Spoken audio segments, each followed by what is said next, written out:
ఎంత సాధ్యమైతే అంతే చేయండి. కాంగ్రెస్ వెనకాతలు ఉన్న మహిళా నాయకత్వం అంతా దీని మీద విశాఖ ఉక్కు, విశాఖ ఉక్కు, విశాఖ ఉక్కు అమ్ముకు ఆపాలి.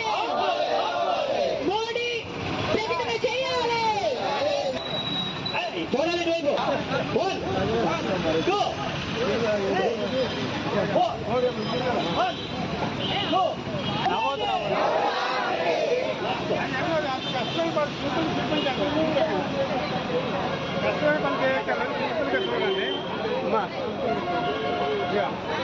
రేపు ప్రభుత్వ రంగ సంస్థలు కాపాడుతూ ప్రధాని మోడీ ప్రకటన చేయాలి. ప్రభుత్వ రంగ సంస్థలను ప్రైవేటీకరణ చేయాలి.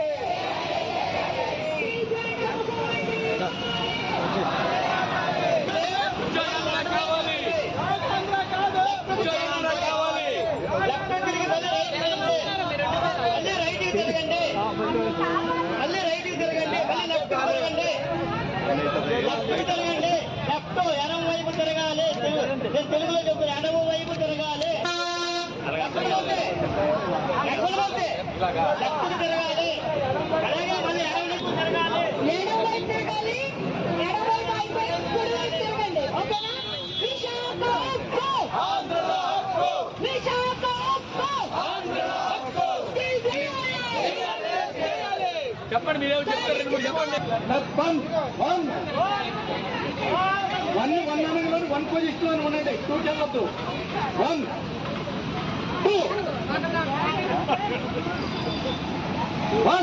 2 కాదు, ఉద్యోగాలు కావాలి.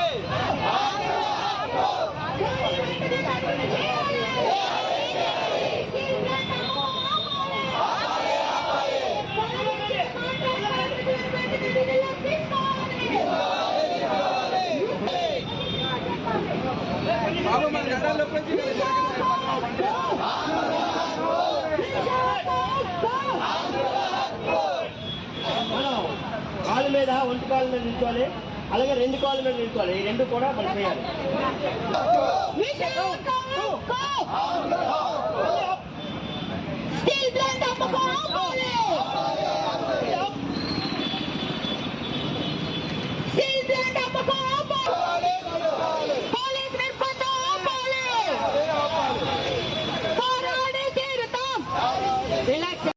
Today we are practicing yoga for the cause of Vizag Steel Plant. We demand not to privatize Vizag Steel Plant. We want these words from the mouth of Mr. Modi. He is coming to the Vizag on the eve of International Yoga Day. We are ready to do yoga, but our steel plant is going to be sale. That is what we are totally opposing. We want immediate stoppage of Vizag Steel Plant privatization. We demand to reinstate the removed contract workers, 4,000 contract workers illegally. We demand to reinstate all those workers into their duties, and we also demand to stop the repression of the state government on steel agitation. That these are the 3 demands that we are placing in front of the government and in front of the people. For that cause we are doing this yoga. So we are hoping that while coming to the steel plant, Mr. Modi will announce the demands of our city and the demands of our working class.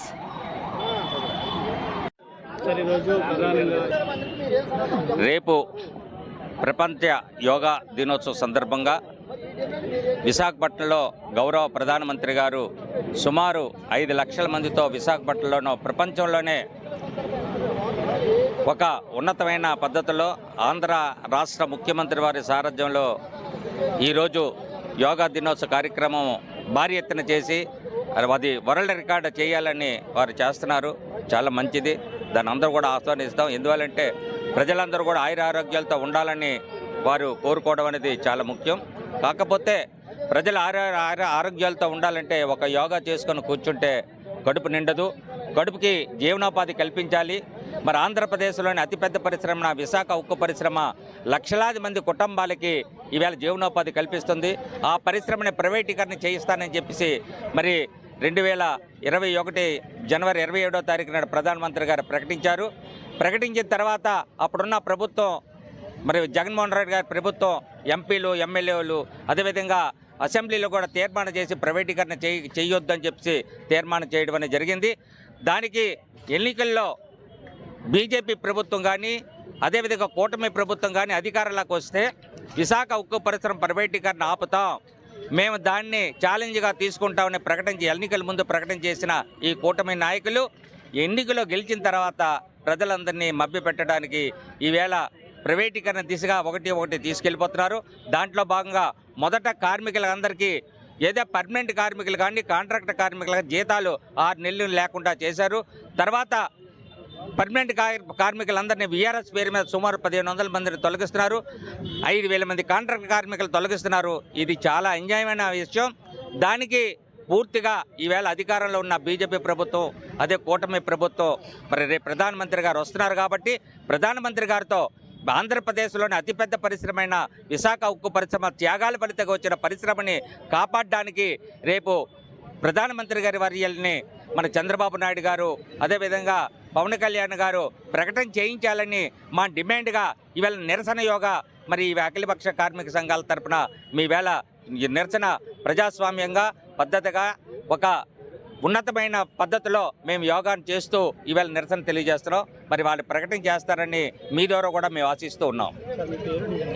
నా పేరు బాగువెల్లి నాగకృష్ణ, జిల్లా NTC ప్రధాన కార్యదర్శి. అదేవిధంగా ఈరోజు ఏదైతే అఖిలపక్ష కార్మిక సంఘాలతో ఉన్నారో దానికి ఐఎన్టీసీ తరఫున నేను వైస్ చైర్మన్గా కూడా ఇక్కడ ఉండి ఈ నిరసన కార్యక్రమంలో తెలియజేస్తూ ఉన్నాను.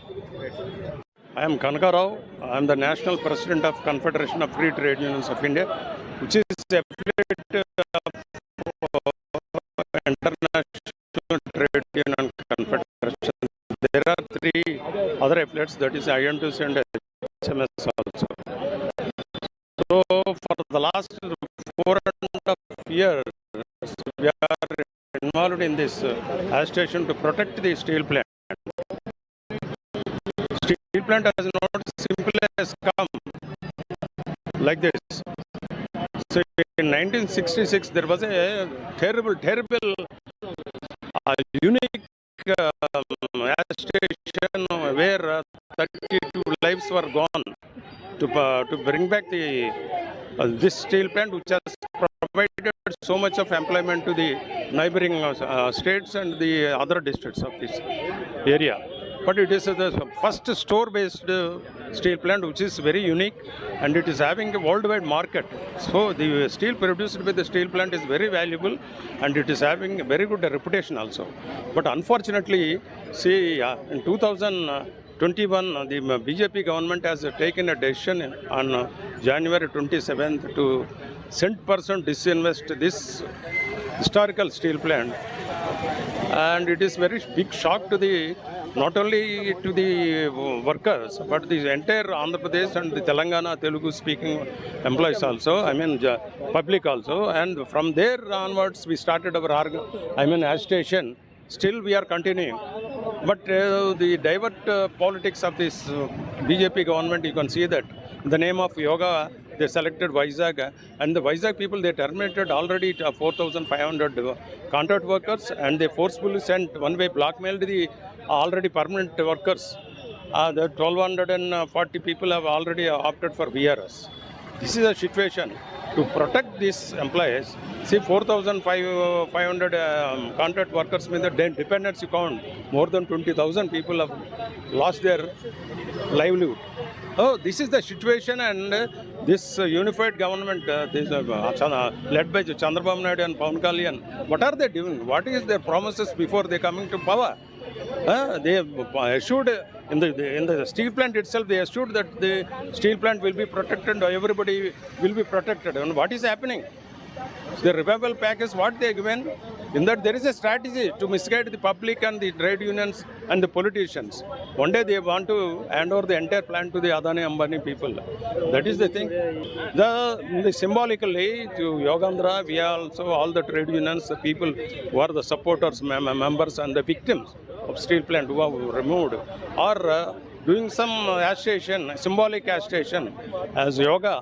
That is to tell the government of India and particularly the Honorable Prime Minister of India to announce that when you are campaigning like anything that you are a representative of the poor people and you making everybody a common man as a poorest of the poor. So that is I demand on behalf of my organization to Narendra Modi sir and the local administration to protect these employees. So reinstate all the people and show that your integrity. But there will be a big question of your integrity, what you say and what you implement. That is my observation. Thank you so much. Visakha ఉక్కు విశాఖ ఉక్కు విశాఖలే steel plant ప్రకటన ఆపాలి మోడీ ప్రకటన చేయాలి తొలగించిన contract కార్మికులను వెంటనే విధుల్లోకి స్టీల్ ప్లాంట్ స్పష్టమైన ప్రకటన ఇప్పుడు ఏదైతే దీన్ని ప్రైవేటీకరించబోము గ్రీవెన్స్ పెట్టాలండి.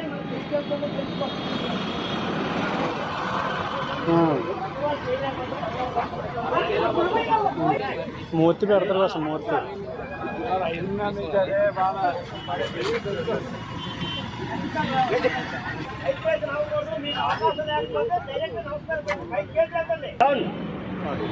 ఓకే కామ్రేడ్స్ రిలాక్స్ అవ్వండి స్లోగన్స్ ఇద్దాము రిలాక్స్